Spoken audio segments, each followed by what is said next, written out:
Por que tantas pessoas se sentem fascinadas pelo rio Eufrates? Neste vídeo, mergulharemos profundamente neste marco histórico, explorando sua relevância na Bíblia e nas profecias sobre o fim dos tempos. O rio Eufrates é mencionado tanto no primeiro quanto no último livro da Bíblia. E se você compreende as profecias bíblicas, entenderá a importância crucial deste rio. Em Gênesis 2, o rio Eufrates é destacado como um dos rios que fluíam do Jardim do Éden. Em Deuteronômio 1, Deus instruiu Moisés e os filhos de Israel a conquistarem a terra dos cananeus, indo até o Líbano e alcançando o grandioso rio Eufrates. Já no livro final da Bíblia, o Apocalipse, a palavra de Deus revela que há algo sinistro repousando no fundo do rio Eufrates, preparando o cenário para o Armagedom. Mas antes de explorarmos isso, permita-me contar sobre um evento significativo. Historiadores acreditam que a cidade da Babilônia estava localizada a cerca de 80 quilômetros ao sul de Bagdá, ao longo do rio Eufrates. No Antigo Testamento, nos é contada a história da Torre de Babel. Em um tempo onde toda a humanidade falava uma única língua, eles disseram uns aos outros: "Vamos construir para nós uma cidade e uma torre cujo topo alcance os céus, e assim faremos um nome para nós mesmos, para não sermos espalhados sobre a face de toda a terra." Mas a Bíblia nos diz que, quando Deus viu isso, ele destruiu a torre e espalhou a humanidade por toda a terra, fazendo-os falar muitas línguas, de modo que não pudessem mais se entender. Assim você vê, o rio Eufrates tem sido um marco essencial na história bíblica. Mas e quanto ao futuro? O que o futuro reserva para o rio Eufrates? Bem, no livro do Apocalipse, durante o sexto julgamento da trombeta de Deus, a Bíblia em Apocalipse 9 nos conta que uma voz solitária proveniente dos 4 chifres do altar de ouro, que está diante de Deus, ordenou a um anjo de Deus que libertasse os 4 anjos que estavam presos junto ao grande rio Eufrates. E os 4 anjos, que haviam sido preparados para aquela exata hora, dia, mês e ano, foram liberados para matar 1/3 da humanidade. Alguns pontos dignos de nota aqui. Deus manteve esses 4 anjos caídos presos para um momento muito específico na história humana.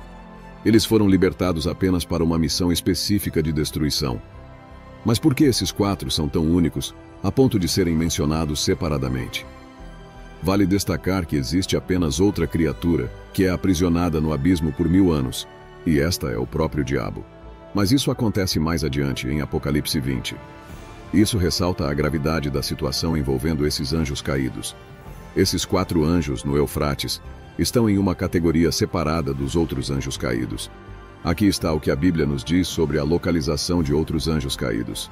2 Pedro 2, versículo 4 diz: "Pois se Deus não poupou os anjos quando pecaram, mas os lançou no inferno, e os entregou a abismos tenebrosos, para serem reservados para o julgamento."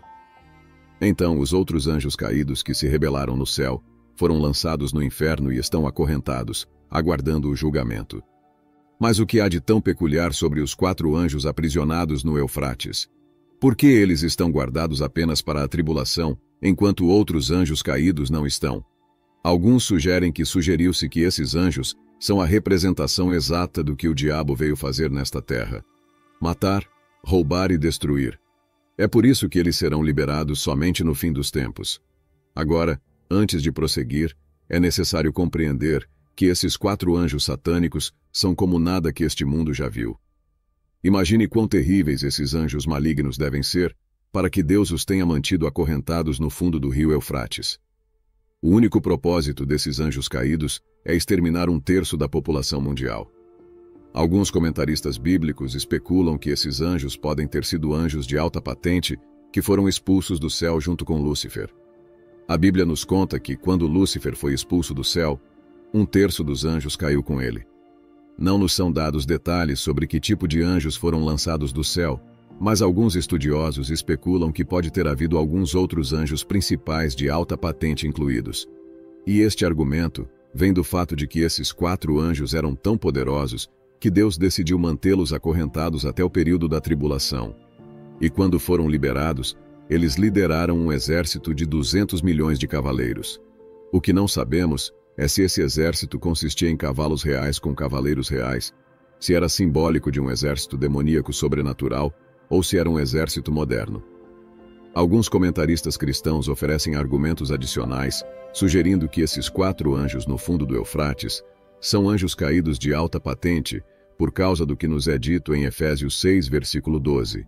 A Bíblia diz: "Pois a nossa luta não é contra carne e sangue, mas contra os principados e potestades, contra os dominadores deste mundo tenebroso, contra as forças espirituais do mal nas regiões celestiais."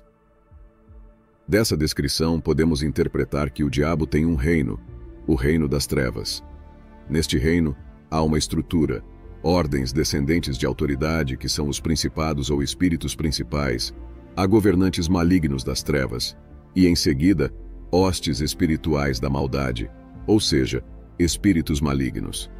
Agora, alguns podem dizer: bem, isso é tudo apenas interpretação. A Bíblia não explica isso claramente. Bem, se você voltar no tempo e ir para o Antigo Testamento, houve um tempo em que Daniel estava buscando o rosto de Deus em oração, porque ele queria uma revelação de Deus sobre o futuro. Após 3 semanas de intensa oração e jejum, um anjo de Deus apareceu a Daniel. E aqui está o que o anjo disse, fornecendo-nos uma forte pista sobre os espíritos principais malignos.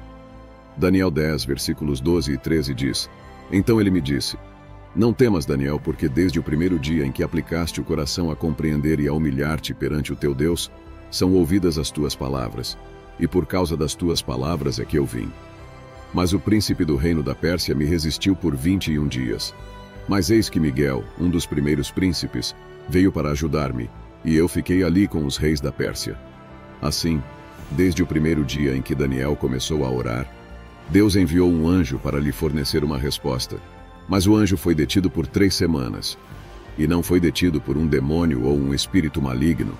O anjo de Deus foi detido por um principado, um espírito principal maligno tão forte que Miguel, o arcanjo de Deus, veio ajudar e lutar contra esse principado. Então você vê, é uma interpretação válida ver os anjos que estão acorrentados no fundo do Eufrates como anjos principais de alta patente, que talvez fossem anjos de guerra ou agressivamente malignos, quando se rebelaram ao lado de Lúcifer no céu. Não sabemos ao certo, mas, de qualquer forma, a Bíblia não nos fornece mais informações sobre esses anjos, além do fato de que, quando são liberados, têm o poder de matar 1/3 da humanidade. Agora, a segunda vez que o rio Eufrates é novamente mencionado no livro do Apocalipse, mais precisamente no capítulo 16, quando os 7 flagelos da ira de Deus são derramados sobre a terra. Apocalipse 16, versículos 12 a 14 nos relata: "O 6º anjo derramou a sua taça sobre o grande rio Eufrates, e as suas águas secaram-se, para que se preparasse o caminho dos reis do Oriente. E vi saírem da boca do dragão, da boca da besta e da boca do falso profeta 3 espíritos imundos semelhantes a rãs, porque são espíritos de demônios que fazem sinais, os quais vão ao encontro dos reis de todo o mundo, para os congregar para a batalha, naquele grande dia do Deus Todo-Poderoso." Neste trecho das Escrituras, somos informados que esse icônico rio se secará. Você pode ter notado que, nos últimos 12 meses, o rio Eufrates tem aparecido com muito mais frequência na mídia. A Al Jazeera noticiou sobre o decréscimo do fluxo do rio Eufrates, vindo do sudeste da Síria. A revista Premier Christianity publicou um artigo intitulado "O rio Eufrates está secando, mas não se empolgue demais com as profecias do fim dos tempos", sugerindo que a crise ambiental é certamente um prenúncio dos últimos dias. Além disso, diversos estudos relataram que o fluxo de água do rio diminuiu mais de 6% ao longo do último século, devido a barragens e projetos de irrigação na Turquia, Síria e Iraque. Apesar dessas manchetes terem atraído muita atenção e alguns acreditarem que o fim já começou, eu creio que a profecia em Apocalipse 16 sobre a secagem do grande rio será um evento muito mais significativo. É impressionante que a Bíblia diga que o rio secará para que o caminho dos reis do Oriente seja preparado. O que isso significa? Um dos eventos-chave que antecede a Batalha do Armagedon é a secagem do Eufrates. Quando esse rio se secar, ele proporcionará um caminho para que um grande exército do Oriente atravesse o Eufrates com facilidade, a caminho do Vale do Armagedon. O Armagedon só pode ser descrito como a guerra de todas as guerras. O Anticristo reunirá todas as pessoas sob sua influência maligna. Essas pessoas, leais ao Anticristo, formarão seus exércitos para guerrear contra o povo de Deus.